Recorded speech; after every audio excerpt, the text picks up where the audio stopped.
Bismillahirrahmanirrahim. Assalamu alaikum. Dear students, in this lecture, we are going to study the motion of a charged particle in time-varying magnetic field. इससे पिछले lecture में आपको याद होगा हमने motion of a charge particle study की है in time varying electric field.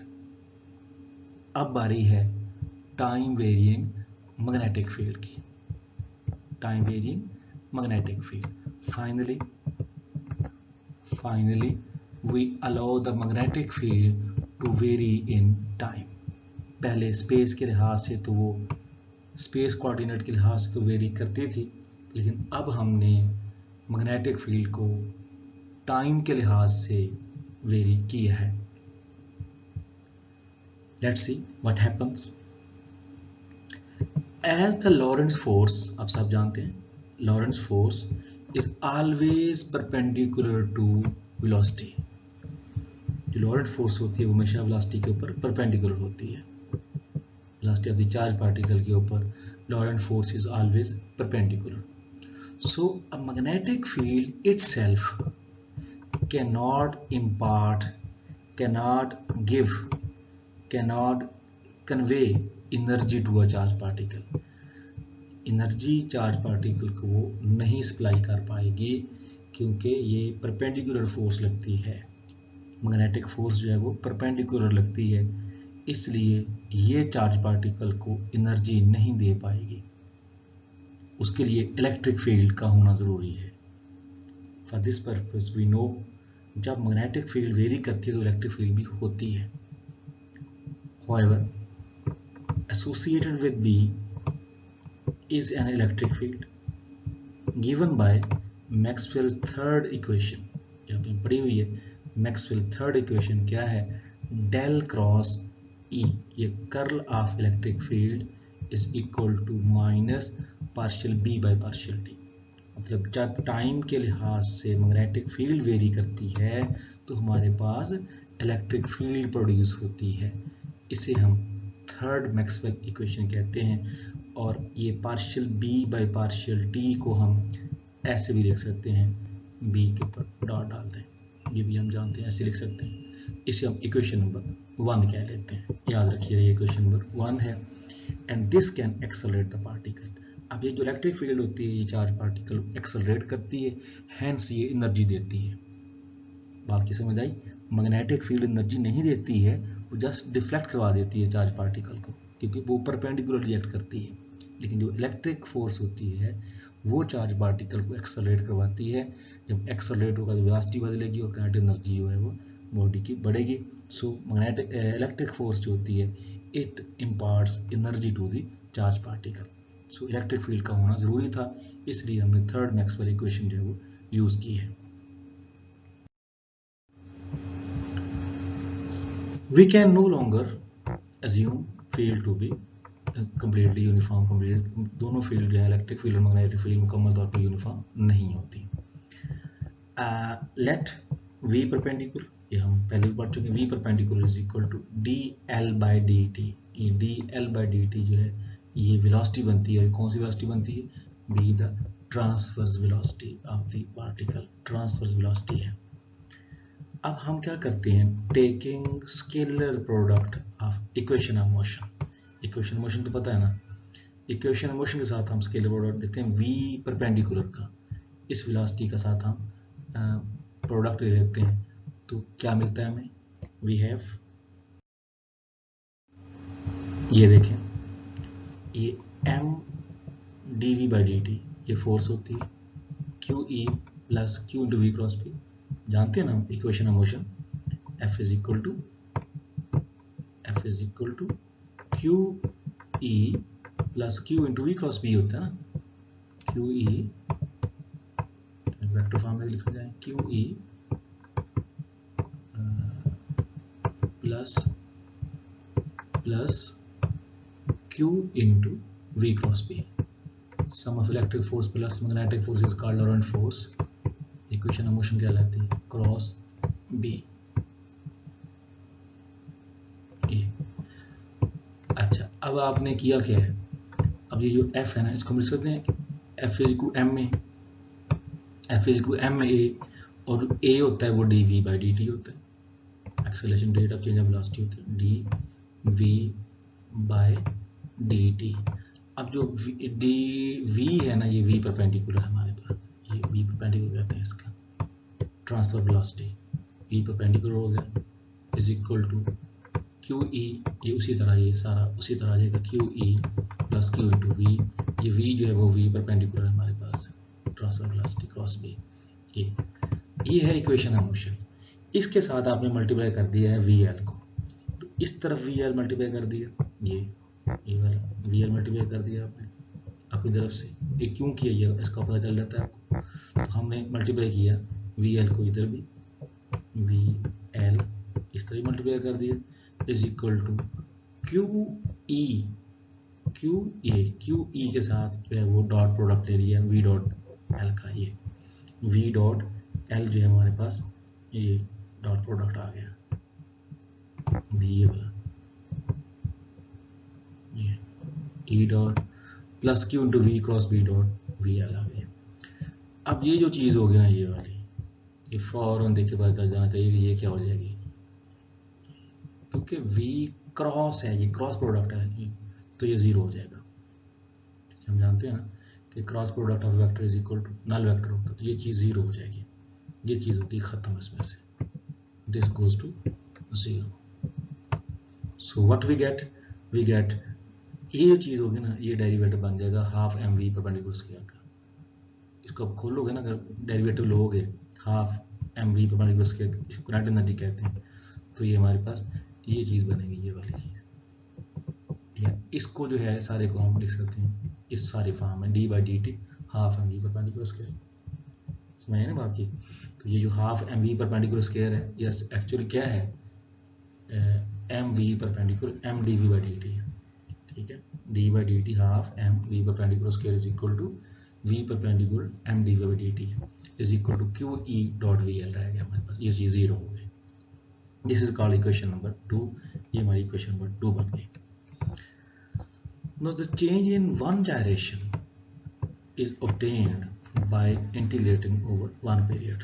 हम चेंज निकालना चाहते हैं, कितनी आई है एनर्जी में, तो उसके लिए चेंज इज इक्वल 1/2, हम हाफ एम बी इसके इज इक्वल, अब हम ले लेते हैं इंटीग्रेशन, ये डी टी का ना, इसको जाकर जगह मल्टीप्लाई कर देते हैं, इसको मल्टीप्लाई कर दिया, ये q E dot v perpendicular d t, 0 to t, पूरा एक हमने पूरा साइकिल लिया है, पूरा एक जो है वो हम कहते हैं पूरी वन डायरेक्शन ली, तो उस वक्त फिर जो परपेंडिकुलर सिग्मा आ गया, ये सॉरी डेल्टा, ये सिग्मा नहीं डेल्टा, डेल्टा मीन चेंज, ये जो डी है इसको चेंज लिखा है, डेल्टा,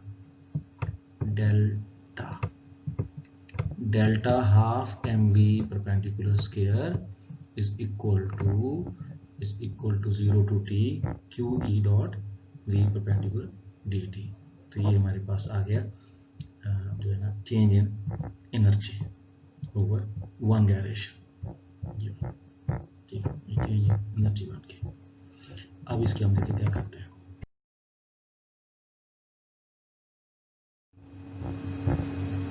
जो टी होता है टाइम पीरियड, इसको लिख सकते हैं t is equal to 2 pi over omega, t is equal to omega is equal to theta over t होता है, omega is equal to theta over t, theta over t, और t जो है जब टाइम पीरियड लेना तो फिर हम लिख सकते हैं टी इज इक्वल टू, ये इधर ले जाओ, ठीक है, तो हमारे पास बन जाएगा theta by omega, theta by omega. तो टी इज इक्वल जो थीटा होता है ना, एक पूरी वाइब्रेशन में, पूरी डायरेक्शन में 2 पाई होगा, 2 पाई ओवर ओमेगा आ जाएगा। तो अब देखिए मैंने टी को यहाँ पे टी की वैल्यू पुट कर दी है, लिमिट में टी ली थी ना आपने, उसके 2 पाई ओवर ओमेगा से क्यू ई डॉट जो वी परपेंडिकुलर था ये D L by D T था, तो D L by D T लिखा इंटू डी टी, ठीक। If the field changes slowly we can replace the time integral by a line integral, ठीक है। तो delta half M we perpendicular square is equal to, ये line integral बन गया Q ई dot, ये D T से D T cancel हो जाएगा, हमारे पास रह जाएगा लाइन इंटीग्रल क्यू ई डॉट डी एल। क्यू को आप बाहर निकाल लो, आ जाए हमारे पास E dot, line integral E dot D L आ गया हमारे पास। अब इस पे लगा देंगे हम स्टोक्स थ्योरम। लाइन इंटीग्रल जो है सरफेस इंटीग्रल में कन्वर्ट हो जाता है, ये सरफेस इंटीग्रल में कन्वर्ट हो गया, q surface integral del cross e dot D s, ये सरफेस इंटीग्रल डी एस है ये, ठीक। ये जो लाइन इंटीग्रल जो होता है हम जानते हैं सरफेस इंटीग्रल में कन्वर्ट हो जाता है स्टोक लॉ के जरिए।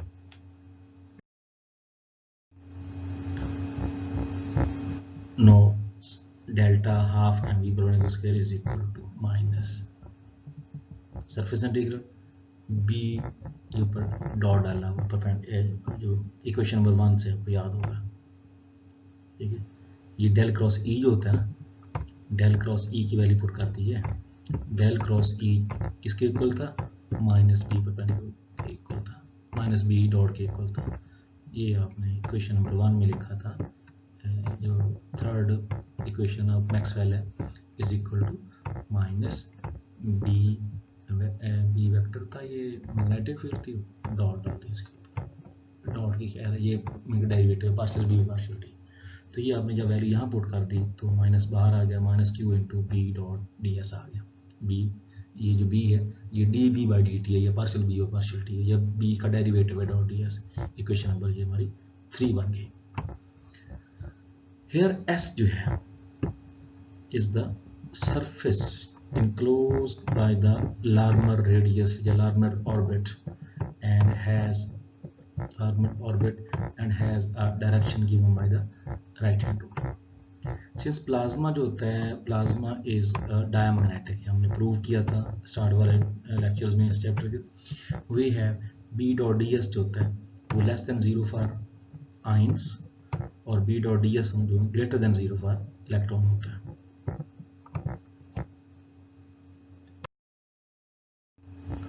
सो इक्वेशन नंबर 3 में फिर क्या चेंज आ जाएगी, equation number 3 becomes delta half M B perpendicular square is equal to plus minus electron और आयन दोनों के लिए plus minus surface integral b d S cos theta, आपने डॉट प्रोडक्ट खोल लिया, b dot D S cos theta, ये dot product जो था ना बी डॉट डी एस जो था उसको खोल लिया तो ये आ जाएगा हमारे पास बी डॉट बाहर आ गया क्योंकि वो सरफेस इंटीग्रल है, तो ये बाहर आ गया हमारे पास plus minus Q B dot surface integral D S cos theta. और जो डी एस कॉस थीटा ये चीज़ जो है ना ये हमारे पास बन गई एरिया ऑफ द सर्कल या area of the one direction, तो ये pi R square, pi R L square, R L जो है वो लार्मर रेडियस है तो पाई आर एल स्क्वायर आ गया, ठीक हो गया। तो plus minus Q B dot pi, ये जो आर एल है ये वी और ओमेगा के बराबर होता है, तो वी परपेंडिकुलर और ओमेगा आ गया, ठीक है। आर एल की वैल्यू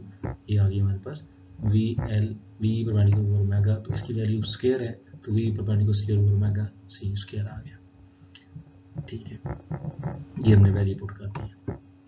अब जो ओमेगा सी है इसको हम 2 दफ़ा लिख सकते हैं, omega C into omega C, 2 मरतबा हमने तोड़ के लिखा है ये, तो plus minus Q B dot pi B perpendicular omega C into omega C. अब एक ओमेगा सी की वैल्यू पुट कर दो, ओमेगा सी की वैल्यू होती है plus minus Q B over M, Q B over m, ये हम जानते हैं, ठीक है। तो ये वैल्यू पुट की तो plus minus Q B dot pi B perpendicular square over omega C into plus minus Q B over M, Q B over M आ गया, ये हमने ओमेगा सी की वैल्यू, इस ओमेगा सी की वैल्यू पुट कर दी है।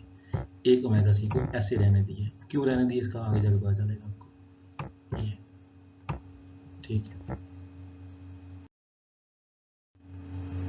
अब देखें जब हमने वैल्यू पुट की ना तो ये एक क्यू से क्यू कट गया, क्यू से क्यू कट गया, तो हमारे पास आ गया m we perpendicular square b dot pi over omega c b, ये प्लस माइनस है, प्लस माइनस भी कैंसिल हो गया, तो हमारे पास आ गया m we perpendicular b dot pi over omega c b. अब इसको हम बनाना किनेटिक एनर्जी, ये जो एम वी परपेंडिकुलर इसको हमने किनेटिक एनर्जी बनाना किसी तरीके से, तो क्या करेंगे 1/2 से मल्टीप्लाई 2 से मल्टीप्लाई डिवाइड कर देंगे, तो 2 से जो मल्टीप्लाई करेंगे वो वैसे आ जाएगा साथ, ये 2 आप इसको ऐसे कर सकते हो ना,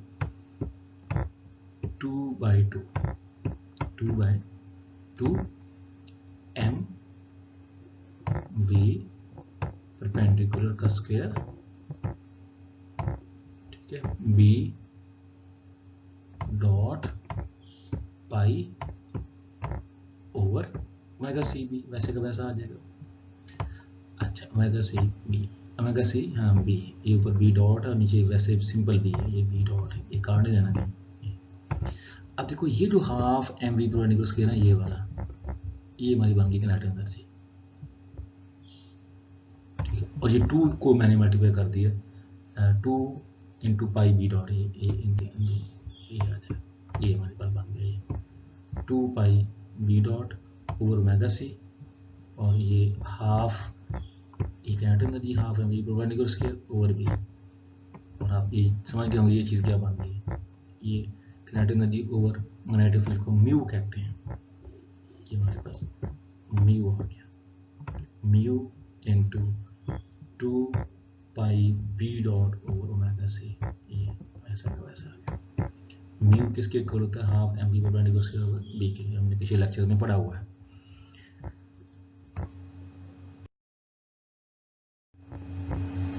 So delta half M we perpendicular square mu into 2 pi omega into B dot लिख सकते हैं, ठीक है। तो जो 2 पाई ओमेगा जी इसको टाइम लिख सकते हैं, टाइम पीरियड के इक्वल, ठीक है, ओमेगा टी बी। अब जो टाइम पीरियड होता है ना, ये होता है 1/f, फ्रीक्वेंसी के इनवर्स इक्वेशन होती है, T is equal to 1/f होता है। तो वैल्यू पुट कर दी, तो ये आ जाएगा mu b not mu b dot over f, b dot over f. तो ये बी डॉट ओवर एफ है, ये क्या चीज़ है, कहते quantity b dot over f is just the change, इसको हम कहते हैं delta p, change in magnetic field है। तो during one period of gyration, one period of gyration के दौरान जो चेंज इन मैग्नेटिक फील्ड है ये वो है।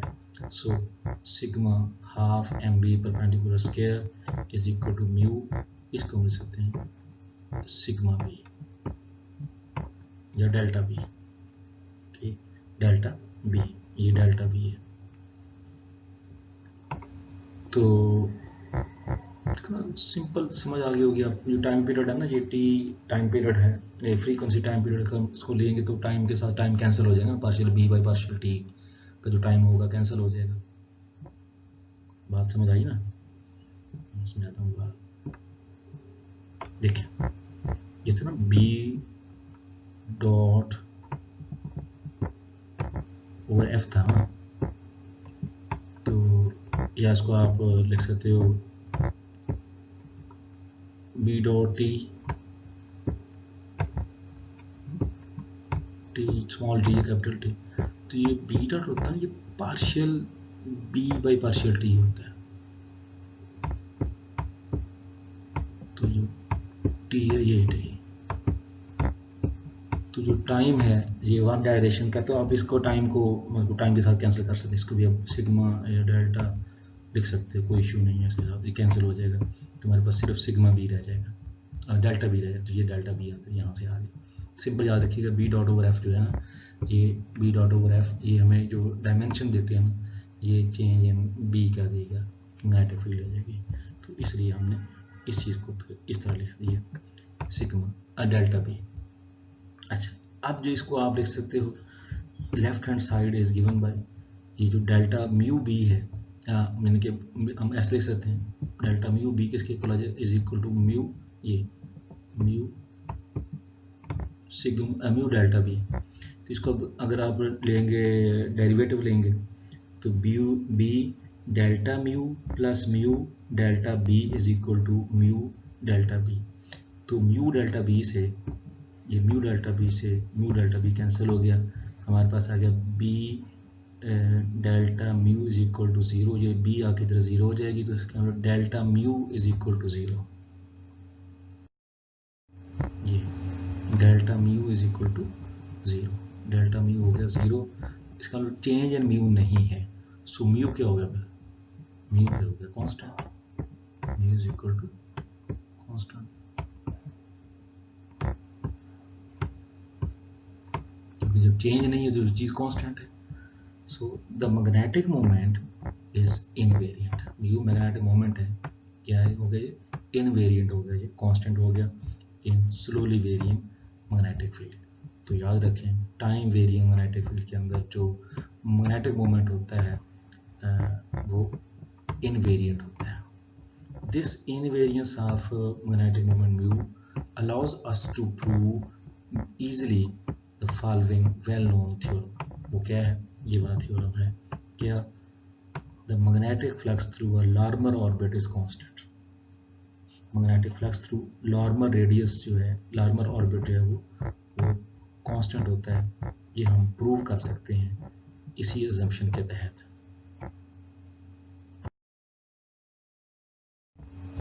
ये the flux phi is given by B S, phi B होता है ना, phi is equal to B A, आप लोगों ने पढ़ा हुआ है एफएससी के अंदर, phi is equal to B A. जो ए है ना एरिया, हम यहाँ पे सरफेस एरिया लिखा हुआ है, सरफेस ए को हमने एस लिख दिया है तो कोई इशू नहीं है, बी एस लिख दिया हमने इसको, ए जो है वो सरफेस एरिया है, इसको एस लिख सकते हैं, ए को एस से रिप्लेस कर दिया यहाँ पे, A phi is equal B S, लेकिन जो एस है वो पाई आर एल स्क्वायर है, या ए पाई आर स्क्वायर, ए भी लिख सकते हैं कोई इशू नहीं, ए या एस एक ही बात है। तो फाई जो है इज इक्वल टू बी का बी वैसे आ गया और एस की value pi R square put कर दी, अगेन पाई आर की वैल्यू जो है बी परपेंडिकुलर स्क्वायर होगा, ओमेगा सी स्क्वायर आ गया, तो ओमेगा सी की value plus minus Q B over M का स्क्वायर आ गया, तो आप प्लस माइनस ये स्क्वायर ये खत्म हो जाएंगे और क्यू स्क्वायर बी के ऊपर एम स्क्वायर आ जाएगा, क्यू स्क्वायर बी के ऊपर एम स्क्वायर आ गया, बी से बी कट गया, तो ये बी से बी हमारा एक कट गया, तो हमारे पास बचा pi V pi M into M, दो दफ़ा लिख लिया इसको, एम स्क्वायर को हमने एम इंटू एम लिख लिया, pi M into M B perpendicular square over Q square B, तो 2 pi M over B square, ये जो चीज़ है हमारे पास, ये चीज़ इंटू हमने लिखा half M B perpendicular square, फिर 2 से मल्टीप्लाई डिवाइड कर लिया ना, हाफ और ये हमारे पास बन गया म्यू, ये म्यू बन गया मैग्नेटिक मोमेंट। तो 2 pi M over Q square है, 2 pi M over Q square is equal to mu आ गया, ये हमारे पास फ्लक्स आ गया। अब देखो जो फ्लक्स है वो कांस्टेंट है, फाई इज कांस्टेंट, क्योंकि सारे जो फैक्टर्स हैं वो कांस्टेंट है। इफ म्यू इज कांस्टेंट, अगर म्यू कांस्टेंट है, म्यू कांस्टेंट है तो 2 पाई एम ओवर बी जो क्यू है ये सारे कांस्टेंट फैक्टर्स थे, तो म्यू अगर कांस्टेंट है तो जो फाई होगा वो कांस्टेंट होगा, इसका मतलब फ्लक्स जो है वो कांस्टेंट हो गया, ये हमने प्रूव कर दिया, इसी को हमने थ्योरम कहा था कि ये हम प्रूव कर सकते हैं। This property is used in method of plasma heating known as adiabatic compression, इसे हम एडियाबैटिक कंप्रेशन के अंदर यूज करते हैं इस प्रॉपर्टी को कि फ्लक्स कांस्टेंट रहता है। ये हमारे पास 2 वायर्स हैं, ये 2 वायर ली गई हैं, ये इस तरह उनको मैग्नेटिक मिरर बना दिए गए, 2 stage adiabatic compression of A plasma.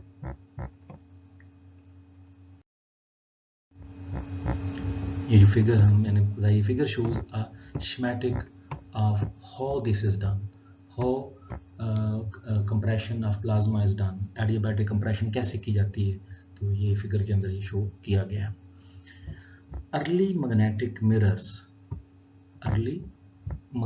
mirrors fusion devices employed this type of heating, उनके अंदर इस तरह की हीटिंग जो थी वो कंप्रेशन के जरिए, एडियाबैटिक कंप्रेशन के जरिए हीटिंग की जाती थी। Adiabatic compression has also been used successfully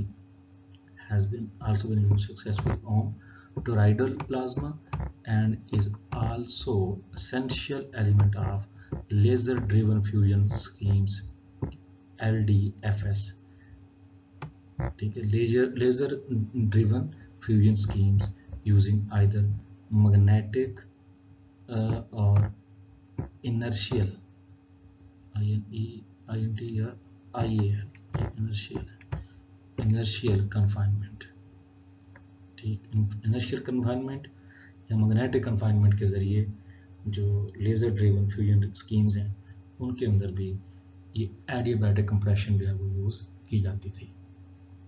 that's all, अल्लाह हाफिज़।